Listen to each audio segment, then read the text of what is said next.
నోవహు దినముల్లో జరిగినట్టు మనుష్య కుమారుని దినముల్లోనూ జరుగును. నోవహు ఓడలోనికి వెళ్ళిన దినము వరకు జనులు తినుచు త్రాగుచు పెండ్లాడుచు పెండ్లికి ఇయ్యబడుచు నుండిరి. అంతలో జలప్రళయం వచ్చి వారినందరినీ నాశనం చేసెను. దేవునికి స్తోత్రం కలుగునుగాక. ఇక్కడ యేసుక్రీస్తు జరగబోయే విషయాల గురించి చెప్తూ ఉన్నాడు. అంటే భవిష్యత్తులో ఏమి జరగబోతుంది. యేసుక్రీస్తు శిష్యులు అడిగారు, నాయనా, యుగ సమాప్తికి సూచనలేంటి, నీ రాకడకు సూచనలేంటి చెప్పు అన్నప్పుడు ఆయన తన రెండవ రాకడకు ముందు ఏమేమి జరుగుతాయో అవన్నీ చెప్తూ వచ్చాడు. అంటే ఎవరు మిమ్మల్ని మోసం చేయకుండా చూసుకోండి, అక్కడక్కడ కరువులు భూకంపాలు ఇవన్నీ వస్తాయి, ఇవే వేదనలకు ప్రారంభం, కాబట్టి వీటి విషయంలో మీరు జాగ్రత్తగా ఉండండి అని చెప్తూ పాత నిబంధనలో ఇద్దరు మనుషుల్ని ప్రస్తావిస్తూ వచ్చాడు. ఒకటి నోవాహు, రెండవదిగా లోతుని గురించి చెప్తూ వచ్చాడు. నోవాహు గురించి చెప్తూ అంటున్నాడు 26వ వచనంలో, నోవాహు దినముల్లో జరిగినట్టు కూడా జరుగుతుంది, మనుష్య కుమారుని దినముల్లో జరుగుతుంది. నోవాహు దినాల్లో ఎట్లాగా జరిగిందో మనుష్య కుమారుని దినముల్లో కూడా అట్లాగే జరుగుతుంది. నోవాహు దినాల్లో ఎట్లా జరిగిందంట?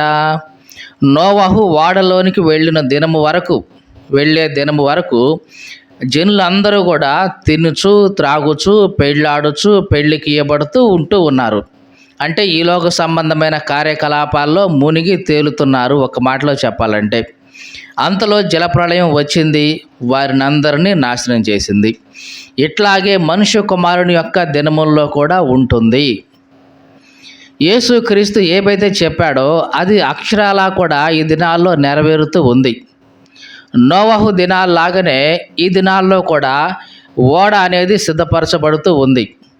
ఆనాడు నోవాహుతో దేవుడు చెప్పాడు, నోవాహు, నేను కొద్ది దినముల్లో ఈ భూమి మీద అంతటికీ ప్రళయం రప్పించబోతున్నాను, కాబట్టి నీవు నీ కుటుంబం బ్రతికేలాగా, అంటే నీవు నీ భార్య తర్వాత నీ 3 కొడుకులు 3 కోడళ్ళు మీరందరూ కూడా బ్రతికేలాగా మీకోసం ఒక ఓడను చేసుకోండి అన్నాడు.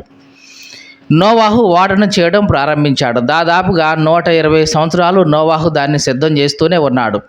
ఈ 120 సంవత్సరాలు చాలామంది అడుగుతూ వస్తూనే ఉన్నారు, ఏమిటి నోవాహు గారు, ఏంటి ఓడ సిద్ధం చేస్తున్నారు, ఇట్లాంటిది భూమి మీద నడిచేది కాదు కదా అని అంటే అడిగాడు.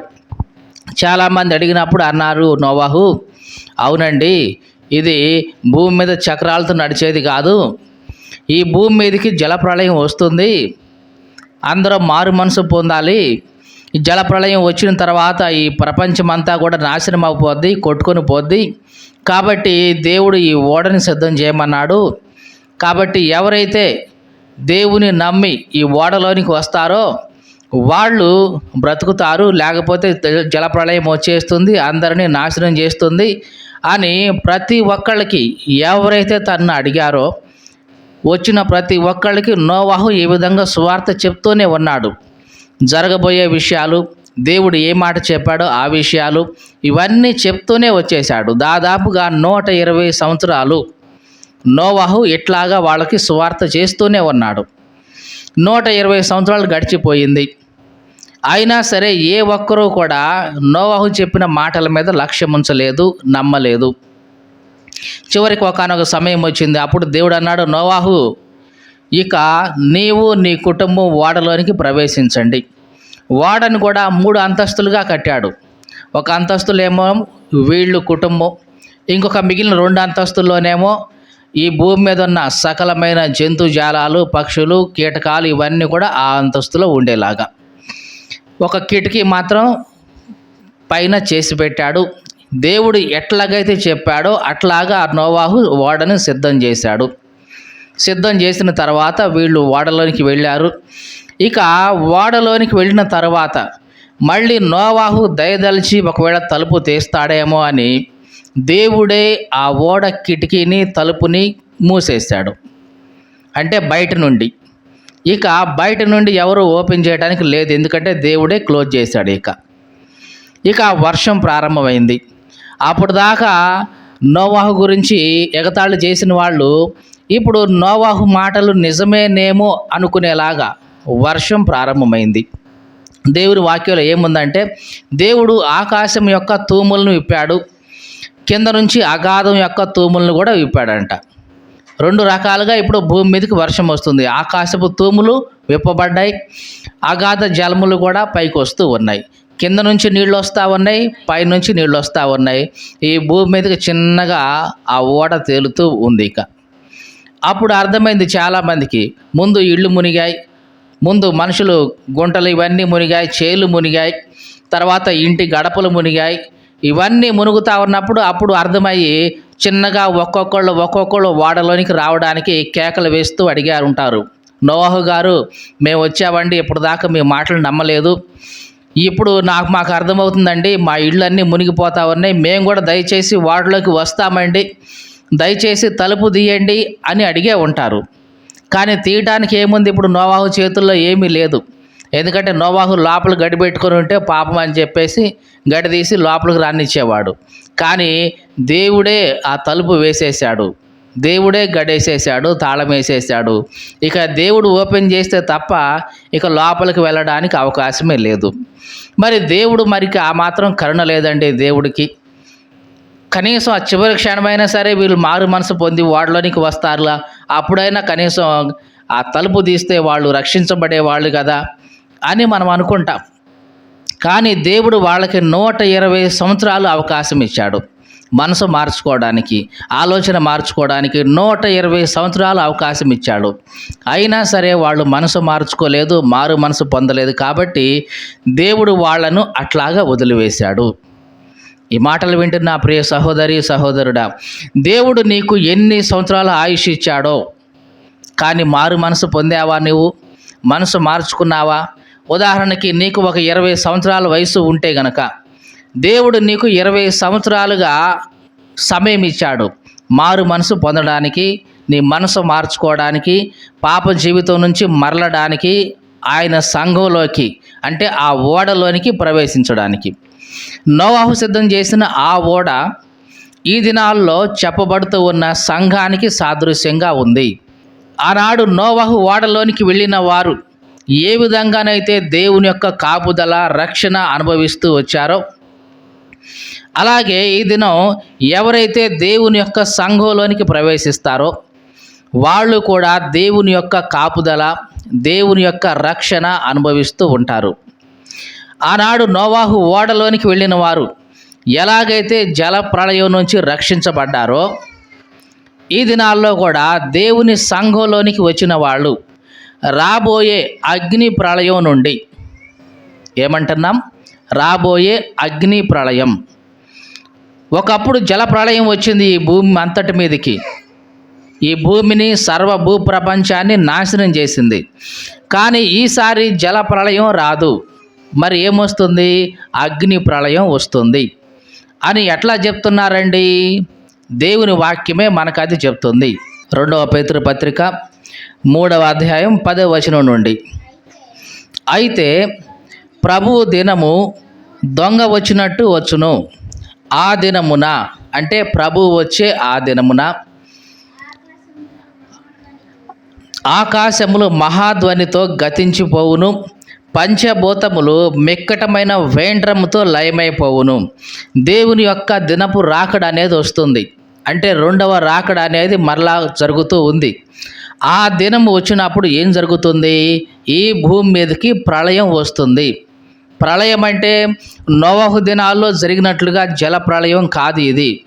ఇది ఎటువంటి ప్రళయం అంటే అగ్ని ప్రళయం. అంటే అగ్ని చేత ఈ భూమి ఆకాశం ఇవన్నీ కూడా తగలబడిపోయే సమయం. చదువుదాం.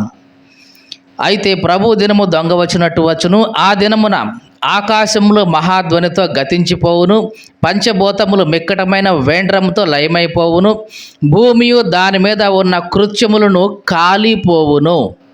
ఏమిటంట? భూమి దాని మీద ఉన్న కృత్యములు అంటే భూమి మీద ఉన్నవన్నీ కూడా, బిల్డింగ్లే కానివ్వండి, అంతస్తులే కానివ్వండి, నిర్మించుకున్న కట్టడాలే కానివ్వండి, ఏ ఉన్నా సరే ఏమవుతాయి? అవి కాలిపోతాయి.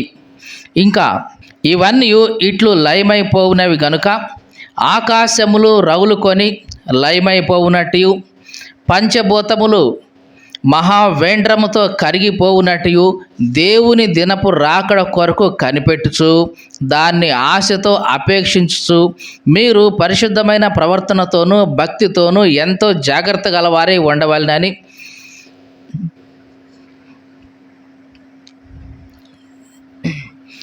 జాగ్రత్తను ఉండవలెను అని చెప్తున్నాడు భక్తుడు.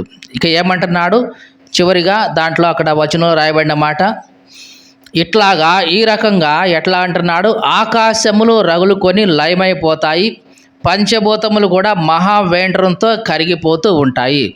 దేవుని దినపు రాకడ వచ్చినప్పుడు జరిగేది ఇది.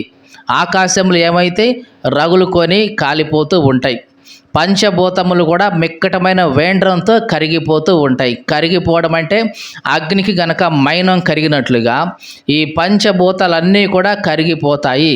పంచభూతాలంటే గాలి, నీరు, నిప్పు, భూమి, ఆకాశం, ఇవన్నీ కూడా పంచభూతాలు అంటాం. ఇవన్నీ కూడా ఏమవుతాయి, కరిగిపోతాయి. అంటే దేవుని యొక్క దినపు రాకడలో అగ్ని ప్రళయం అనేది వస్తుంది. అది భూమిని, ఆకాశాన్ని మొత్తాన్ని కూడా దహించి వేస్తుంది. ఈ భూమి మీద మొత్తం సృష్టి మొత్తం కూడా కాలిపోతుంది. ఒకప్పుడు నోవాహు ఉన్న సమయంలో జలప్రళయం వచ్చేసి సర్వ భూప్రపంచాన్ని నాశనం చేసినట్లుగా దేవుని దినపు రాకడ వస్తున్న ఆ సమయంలో అగ్ని ప్రళయం వచ్చేసి ఈ సర్వ భూప్రపంచాన్ని నాశనం చేస్తాయి. తరువాత దేవుడు క్రొత్త భూమిని, క్రొత్త ఆకాశాన్ని సృష్టించి తన 1000 ఏళ్ల పరిపాలన ఇక్కడ ప్రారంభిస్తాడు.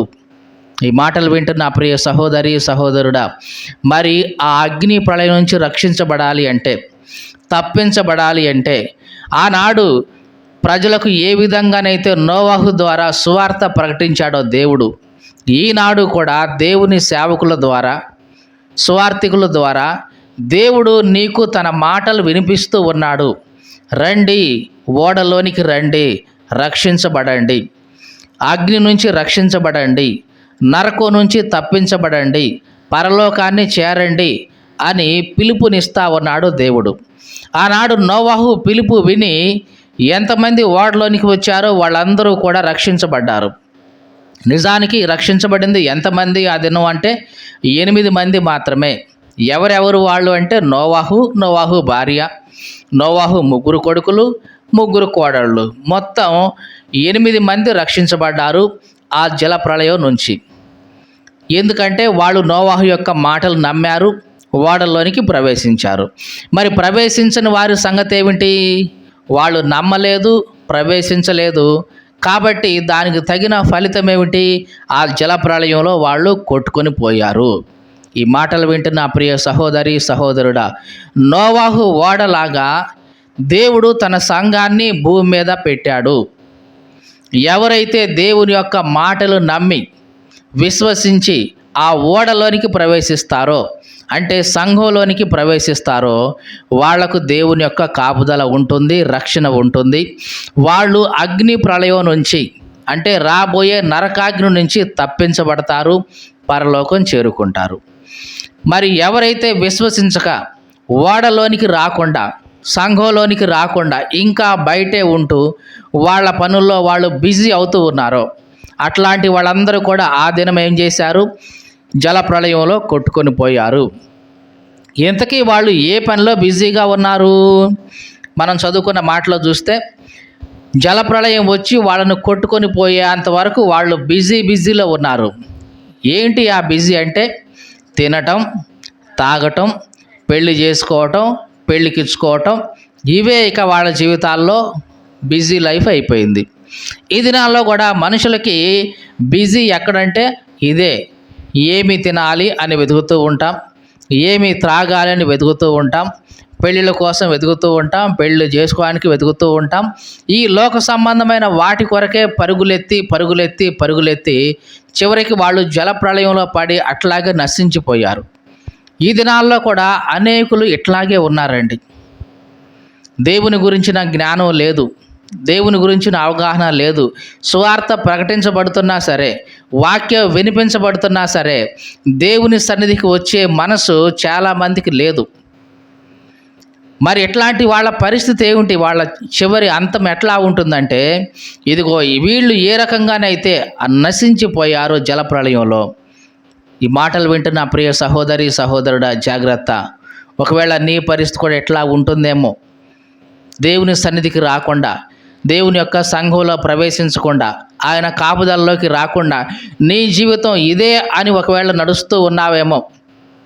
ఎంతసేపటికి తినటం, త్రాగటం, పెళ్లి చేసుకోవటం, పెళ్లికి ఇవ్వటం, ఇవే అనుకొని నీ జీవితాన్ని ఇట్లాగే కొనసాగిస్తున్నావేమో. లోక సంబంధమైన వ్యాపారాల్లో పడి బిజీ అయిపోతూ నీ జీవితాన్ని దేవుని ఓడలోనికి రాకుండా, సంఘంలోనికి రాకుండా, రక్షణ అనే ఓడలోనికి రాకుండా అట్లాగే గడిపేస్తూ ఉంటే కనుక జాగ్రత్త, నీ జీవితం యొక్క అంతం చాలా భయంకరంగా ఉంటుంది. ఇక తిరిగి మరలా మారు మనసు పొందడానికి కూడా ఇక అవకాశం ఉండదు. ఇక చూడండి, నోవాహు ఓడలోనికి వెళ్ళిన తర్వాత దేవుడే ఆ ఓడ తలుపు వేసేశాడు. జలప్రళయం వచ్చింది, అందరినీ ముంచేస్తూ ఉంది. ఆ సమయంలో బహుశా చాలామందికి మారు మనసు కలిగి ఉండొచ్చు. అప్పుడు నోవాహు దగ్గరికి వెళ్ళి, నోవాహు తలుపుది అంటే నోవాహు మాత్రం ఏం చేయగలడు?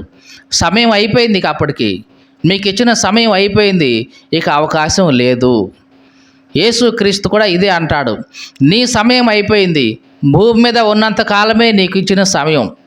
నీవు సజీవంగా ఉన్నంత కాలమే నీకు ఇచ్చిన సమయం. నీవు సజీవంగా ఉన్నప్పుడే ఈ లోకంలో ఇదిగో రక్షణ అనే ఓడలోనికి నువ్వు ప్రవేశించాల్సి ఉంది. కానీ నువ్వు ప్రవేశించలేదు.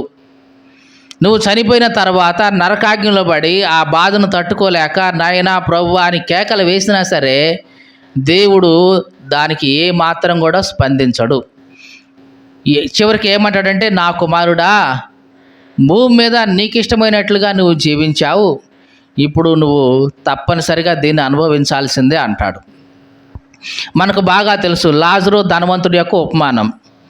లాజరేమో అబ్రహాము రొమ్మున నెమ్మదిగా ఉన్నాడు ప్రశాంతంగా. ధనవంతుడేమో పాతాళంలో బాధపడుతూ అబ్రహామును చూసి కేకలేస్తున్నాడు, తండ్రివైన అబ్రహామా అని. ఏమంటున్నాడు? తండ్రివైన అబ్రహామా అంటున్నాడు. అబ్రహామును తండ్రి అంటున్నాడంటే ఆ ధనవంతుడు ఎవరు? ఇశ్రాయేలీయుడే. ఇశ్రాయేలీయులు మాత్రమే అబ్రహామును తండ్రి అని పిలుస్తారు. అంటే ఇతను పాతాళంలో పడ్డాడు, కానీ ఎవరు ఇతను? ఇశ్రాయేలీయుడే. ఇశ్రాయేలీయుడు అయ్యుండి కూడా ఎక్కడ పడ్డాడు? పాతాళంలో ఉన్నాడు. నిజమే, ఈ దినాల్లో కూడా చాలామంది క్రైస్తవులుగా ఉంటూ కూడా చివరికి ఎక్కడుంటారంటే నరకంలోనే ఉంటారు. వీళ్ళు అబ్రహామును చూశాడు ఈ ధనవంతుడు. చూసి అన్నాడు, అబ్రహామా, నేను దాహంతో బాధపడుతున్నాను, లాజరు ఉన్నాడు కదా నీ దగ్గర, కనీసం అతని వేలికొన నీళ్ళలో ముంచి నా నాలుకను చల్లార్చడం కోసం కొంచెం లాజరును పంపించరాదు అన్నాడు. ఒక మనవి చేసుకున్నాడు, విన్నపం చేసుకున్నాడు. ఏమైనా దాని ఇది అంగీకరించబడిందా? అంగీకరించబడలేదు. అబ్రహాం అన్నాడు, కుమారుడా అన్నాడు. ఏమని పిలిచాడు? కుమారుడా అని పిలిచాడు. అంతేగాని దరిద్ర బ్రతుకు బతికినవాడా అని అనలేదు. కుమారుడే, ప్రేమ ఉంది, కానీ ఏమీ చేయలేమిక. కుమారుడా, నీ జీవితకాలం అంతా నీకు ఇష్టం వచ్చినట్లు బ్రతికావు కదయ్యా. మరి లాజరు కష్టపడిన లాజరు ఇప్పుడు నెమ్మదిగా ఉన్నాడు. నీకు ఇష్టం వచ్చిన బ్రతికిన నీవు ఇప్పుడు నువ్వు కష్టపడుతున్నావు. అంతే కదయ్యా, అక్కడ వాళ్ళు ఇక్కడికి రాలేరు, ఇక్కడ వాళ్ళు అక్కడికి రాలేదు, అటు దీనికి దానికి మధ్య మహా అగాధ ఉంది, ఇక రావడానికి కుదరదు. అక్కడికి వెళితే పర్మనెంట్గా అక్కడే, ఇక్కడికి వస్తే పర్మనెంట్గా ఇక్కడే. ఇక్కడ వాళ్ళు అక్కడికి కానీ అక్కడ వాళ్ళు ఇక్కడికి కానీ పోవటానికి లేదు నాయనా ఇక అని తేల్చి చెప్పేశాడు. కానీ చాలామంది అనుకుంటారు, చనిపోయిన వాళ్ళ కోసం ప్రార్థనలు చేస్తే, చనిపోయిన వాళ్ళకి కోసం బాప్తిస్మాలు తీసుకుంటే వాళ్ళ ఆత్మ నరకం నుంచి పరలోకానికి షిఫ్ట్ అయ్యిద్ది అనుకుంటారు చాలామంది. కానీ అది జరగదు. చాలామంది ఏం చేస్తుంటారంటే, కొన్ని మత శాఖల్లో చనిపోయిన వారి కోసం వీళ్ళు బాప్తిస్మం పొందుతూ ఉంటారు. అంటే ఉదాహరణకి మీ తాతో మీ నాయనమ్మో ఎవరో ఒకళ్ళు చనిపోయారు మారు మనసు పొందకుండా, వాళ్ళ పేరున వీళ్ళు బాప్తిస్మం పొందితే వాళ్ళు రక్షించబడి వాళ్ళ ఆత్మ నరకం నుంచి పరలోకానికి వెళ్ళిపోద్దని ఒక నమ్మకం. నిజానికి అది జరగదు. నీవు ఈ భూమి మీద ఉన్నంతకాలం సజీవంగా ఉన్నంత కాలం ఈ లోపులోనే నువ్వు మారు మనసు పొందావా, నీ ఆత్మ నెమ్మది కలిగి పరలోకంలో ఉంటుంది. ఒకవేళ మారు మనసు పొందలేదా, నీ ఆత్మ పాతాళంలో బాధపడుతూ ఉంటుంది, అగ్ని జ్వాలల్లో. ఇక ఈ భూమి మీద ఉన్న వాళ్ళు ఎంతమంది ఎన్ని ప్రార్థనలు చేసినా సరే పాతాళంలో ఉన్న ఆ ఆత్మ పరలోకంలోనికి రాదు, ఎన్నటికీ కూడా రానేరదు. నీకోసం ప్రార్థనలు చేసినా, నీకోసం దాన ధర్మాలు చేసినా, నీ ఆత్మశాంతి కోసం 2 నిమిషాలు మౌనం పాటించినా, 3 నిమిషాలు మౌనం పాటించినా, 8 నిమిషాలు మౌనం పాటించినా సరే అగ్ని జ్వాలల్లో యాతన పడుతున్న ఆత్మ నరకం నుంచి పరలోకానికి రానే రాదు. అంటే నీ కోసం ఇక ఎన్ని చేసినా సరే ఇక వృధా. అంటే ఈ భూమి మీద ఉన్నంత కాలమే దేవుడు నీకు ఇచ్చిన సమయం, ఈ భూమి మీద ఉన్నంత కాలం దేవుడు నీకు ఇచ్చిన అవకాశం మారు మనసు పొందడానికి. ఒకవేళ నువ్వు చనిపోయే లోపల కూడా మారు మనసు పొందలేదు అంటే ఇక నీకున్న అవకాశాలన్నీ మూసివేయబడినట్టే, ద్వారాలన్నీ మూసివేయబడినట్లే. నువ్వు నరకంలోకి వెళ్ళి ఎన్నిసార్లు ప్రార్థన చేసినా, ఎంత ఏడ్చి ప్రార్థన చేసినా, ఎంత పళ్ళు కొరుకుతూ ప్రార్థన చేసినా దానికి జవాబు అనేది రాదు. ఈ భూమి మీద ఉన్నంతకాలం నువ్వు చేసిన ప్రతి ప్రార్థనకి దేవుడు జవాబిస్తాడు. కానీ నరకంలోకి వెళ్ళిన తర్వాత కూడా ప్రార్థన చేసేవాళ్ళు ఉన్నారు, కేకలేసి అయ్యా ఈ బాధ మేము తట్టుకోలేమయ్యా, మమ్మల్ని కాపాడయ్యా అని. కానీ వారి ప్రార్థనలకు జవాబు రానే రాదు. ఈ మాటలు వింటున్న ప్రియ సహోదరి సహోదరుడా, ఆనాడు నోవాహు దినాల్లో కూడా అట్లాగే జరిగింది. 120 సంవత్సరాల దేవుడు అందరికీ అవకాశం ఇచ్చాడు. 120 సంవత్సరాలు గడిచిపోయినాయి, వర్షం ప్రారంభమైంది, దేవుడే తలుపేసేశాడు. ఇక ఎవ్వరు కూడా లోపలికి వెళ్ళడానికి అవకాశం లేనే లేదు. జాగ్రత్త, ఈ మాటలు వింటున్న ప్రియ సహోదరి సహోదరుడా, దేవుడు నీకు ద్వారాలు మూసివేయక ముందే త్వరపడు. ఆ ఓడలోనికి రా, రక్షణ అనే ఆ ఓడలోనికి రా, నీ జీవితాన్ని నువ్వు రక్షించుకుంటావు. ఇక్కడ ఈ రక్షణ అనేది నేను రక్షణ పొందితే నా కుటుంబం అంతా పరలోకానికి వచ్చింది అనుకోవడానికి లేదు, లేదా నా ఇంట్లో ఎవరో ఒకరు రక్షణ పొందారు మా కుటుంబం అంతా మేము పరలోకానికి వెళ్తాము అనటానికి లేదండి. ఎవరి వ్యక్తిగత రక్షణ వాళ్ళదే. భార్య రక్షించబడితే భార్య మాత్రమే రక్షణ అనే ఓడలో ఉంటుంది, పరలోకం చేరుతుంది తప్ప ఏమండి నా భర్త అంటే నాకు ప్రేమ అండి, నా భర్త వస్తేనే వస్తాను నేను లేకపోతే రాను అనటానికి లేదు. ఇక అక్కడ ఒకరు దేవుని వాక్యం ఏముందంటే ఆ దినమున ఒకరు ఎత్తబడతారు, ఇంకొకళ్ళు విడవబడతారు. అదేంటండి అంటే అవును, ఎత్తబడిన వాళ్ళు మారు మనసు పొందారు కాబట్టి ఎత్తబడుతున్నారు, విడవబడుతున్నావంటే మారు మనసు పొందలేదు కాబట్టి విడవబడుతున్నావు. కాబట్టి జాగ్రత్త, భర్తను బట్టి భార్య కానీ, భార్యను బట్టి భర్త కానీ ఎత్తబడటం కుదరదు, రక్షింపబడటం కుదరదు. కానీ ఒకరి కోసం ఒకరు ప్రార్థన చేసుకుంటే మారు మనసు కలగొచ్చు బహుశా. కానీ ఎప్పటి వరకు నీకు ఆ సమయం అంటే ఈ భూమి మీద నువ్వు సజీవుడిగా ఉన్నంత కాలమే. వన్స్ ఈ భూమి మీద నువ్వు చనిపోయావు అంటే నీకున్న ప్రతి అవకాశం, ప్రతి ద్వారం మూయబడినట్లే. అప్పటి వరకు నువ్వు ఏదైతే చేశావో దాని ఫలితాన్నే ఇక నువ్వు నెక్స్ట్ అనుభవించాల్సి ఉంటుంది. అందుకని యేసు ప్రభు మానవ జాతి అంతటికీ కూడా ఈ మాట చెప్తున్నాడు, జాగ్రత్త పడండి, అంత్య దినాలు వస్తున్నాయి, రాకడ సమయం వస్తుంది, జాగ్రత్త పడండి. నోవహు దినాల్లో ఎట్లా జరిగిందో ఇదిగో రాకడ సమయంలో కూడా అట్లాగే జరుగుతుంది. నోవహు దినాల్లో ఏం జరిగింది? రక్షణ అనే ఓడలోనికి మనుషులు ప్రవేశించలేదు. సరిగదా, తినటానికి, త్రాగటానికి, పెళ్లి చేసుకోవడానికి, పెళ్ళికి ఇవ్వడానికి, ఈ లోక సంబంధమైన వ్యాపారాల్లోనే వాళ్ళు బిజీ అయిపోయారు. చివరికి జలప్రళయం వచ్చింది, అందరినీ నాశనం చేసింది. మనుష్య కుమారుని దినముల్లో కూడా అట్లాగే జరుగుతుంది, జాగ్రత్త. యేసుక్రీస్తు చెప్పినట్లుగానే ఈ లోకంలో అట్లాగే జరుగుతుంది. ఎవరికి వాళ్ళే బిజీ అవుతూ ఉన్నారు. ఎంత బిజీ అంటే దేవుని మాటలు వినలేనంత బిజీ. ఎంత బిజీ అంటున్నాం? దేవుని మాటలు వినలేనంత బిజీ, దేవునికి సమయాన్ని కేటాయించలేనంత బిజీ. దేవుడిచ్చిన 24 గంటలు దేనికైనా వాడేస్తాం, దేవునికి తప్ప.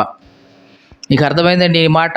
దేవుడు మనకు 24 గంటల సమయం ఇస్తే దేవునికి తప్ప ఆ 24 గంటల సమయం అన్నిటికీ వాడేస్తూ ఉంటాం. దేవుడు తప్పనిసరిగా లెక్క అడుగుతాడు. మనకిచ్చిన ప్రతిదీ కూడా కౌంటబుల్గా ఉంటుంది. దేవునికి లెక్క చెప్పాల్సి ఉంటుంది.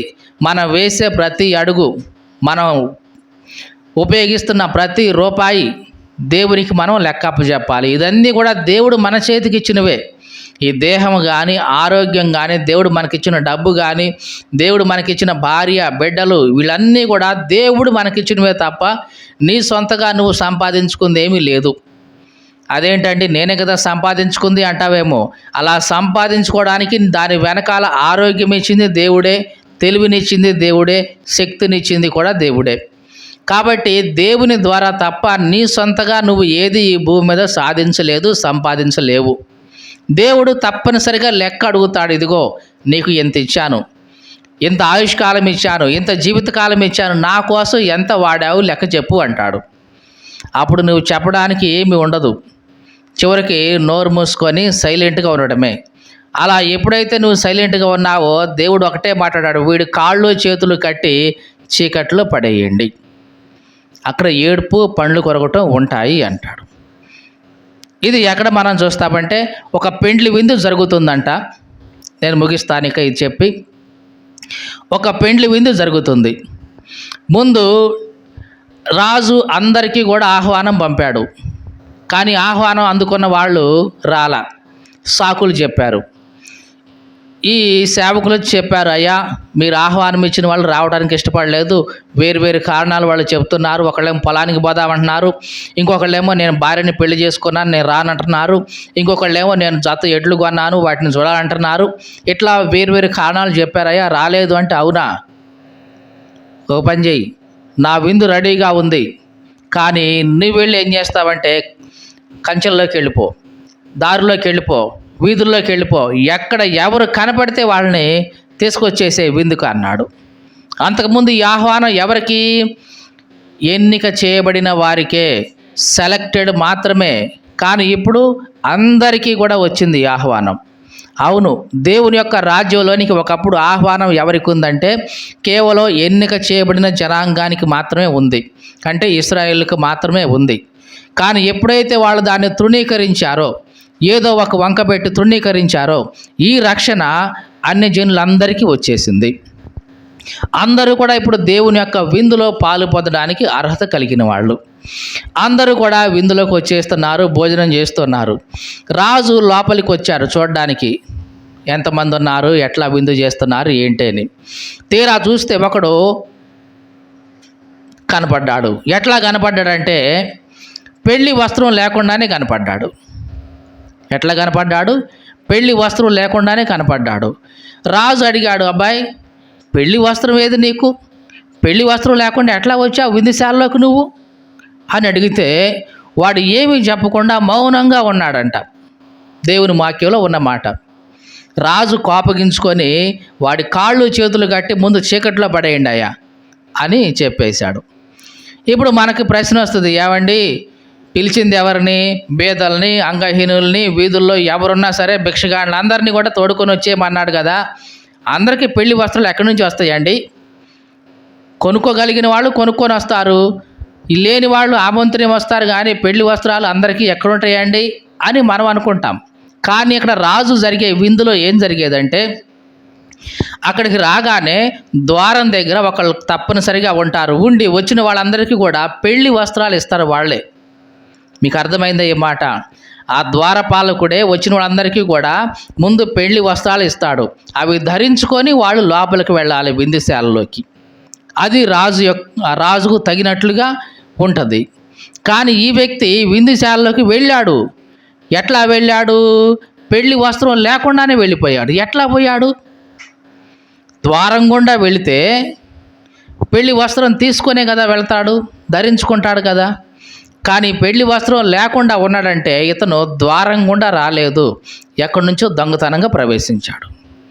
అందుకని ఇట్లాంటి వాడు ఉండడానికి వీలు లేదు, వీడి కాళ్ళు చేతులు కట్టి చీకట్లో పడేయండి. ఎందుకంటే వీడికి ఆన్సర్ చెప్పడానికి ఏమీ లేదు.